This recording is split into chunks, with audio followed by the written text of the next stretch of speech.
नमस्कार विद्यार्थी मित्रांनो, द लर्निंग लॅब या यूट्यूब चॅनलमध्ये तुम्हा सर्वांचे मनापासून स्वागत। आज आपण इयत्ता 4 परिसर अभ्यास 1 प्रकरण क्रमांक 1 प्राण्यांचे जीवनक्रम स्वाध्याय संपूर्ण उत्तरासहित पाहणार आहोत। चला तर मग स्वाध्यायाला सुरुवात करूया। त्याआधी तुम्ही जर माझ्या चॅनलवरती नवीन असाल तर चॅनलला सबस्क्राइब करायला विसरू नका।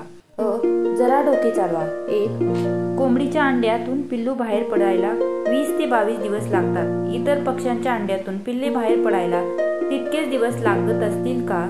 उत्तर: प्रत्येक पक्ष्यांचा अंडी उबवण्याचा काळ हा वेगवेगळा असतो। कोंबडीची पिल्ले 20 ते 22 दिवसात अंड्यातून बाहेर पडली असली तरी प्रत्येक पक्ष्यांना तेवढाच वेळ लागेल असे नाही। प्रत्येक पक्ष्यांचा अंड्यातून बाहेर पडण्याचा कालावधी हा वेगळा असतो। 2. गवतात भिरभिरणारा चतुर तुम्ही नक्की पाहिला असेल। अंडे, सुरवंट, कोश आणि प्रौढ या 4 अवस्थांपैकी ही कोणती अवस्था आहे? उत्तर: ही प्रौढ अवस्था आहे। 3. पालेभाजी निवडायला घेतली की काही पानांना वेगवेगळ्या आकाराचे भुके पडलेले दिसतात।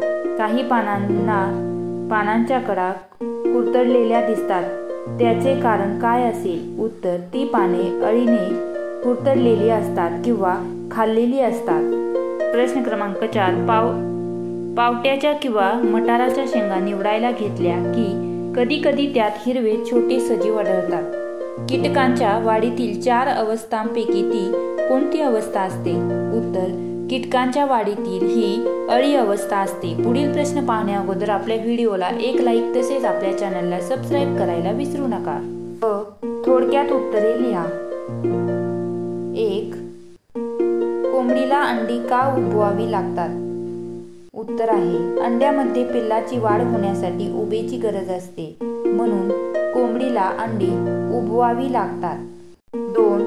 अंडी उगण्याच्या काळात कोंबडी आक्रमक का होते?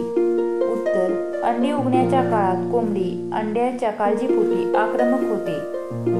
विद्यार्थी मित्रांनो, तुम्ही जर आपल्या द लर्निंग लॅब या यूट्यूब चॅनलवरती नवीन असाल तर चॅनलला सबस्क्राइब करायला विसरू नका, जेणेकरून अशाच नवनवीन स्वाध्यायाचे व्हिडिओ तुम्हालाही पाहायला मिळतील।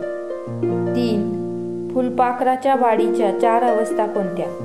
उत्तर: फुलपाखराच्या वाढीच्या 4 अवस्था अंडे, अळी, कोश आणि प्रौढ या आहेत। 4. कोश या अवस्थेत बिबळ्या कडव्या या फुलपाखराच्या शरीरात कोणते बदल होतात? उत्तर आहे: कोशामध्ये बिबळ्या कडव्याची वाढ पूर्ण होते। या अवस्थेत फुलपाखराला 6 लांब पाय व आकर्षित पंख येतात। पुढील प्रश्न पाहण्या अगोदर व्हिडिओला एक लाईक करायला विसरू नका। चूक की बरोबर ते सांगा। 1. शेळीचे पिल्लू अंड्यातून बाहेर येते। चूक। 2. मुंग्यांची अंडी खूप छोटी असल्याने ती सहजासहजी दिसत नाही। बरोबर। 3. अंड्यातून फुलपाखराचे सुरवंट बाहेर पडतात तेव्हा त्यांना फारशी भूक नसते। चूक। गाळलेले शब्द भरा। 1. फुलपाखराची मादी वनस्पतींच्या पानावर रिकामी जागा घालते। फुलपाखराची मादी वनस्पतींच्या पानावर अंडी घालते। 2. फुलपाखराच्या रिकामी जागा सुरवंट म्हणतात। फुलपाखराच्या अळीला सुरवंट असे म्हणतात। अशा रीतीने विद्यार्थी मित्रांनो, आपला स्वाध्याय इथे संपला। धन्यवाद।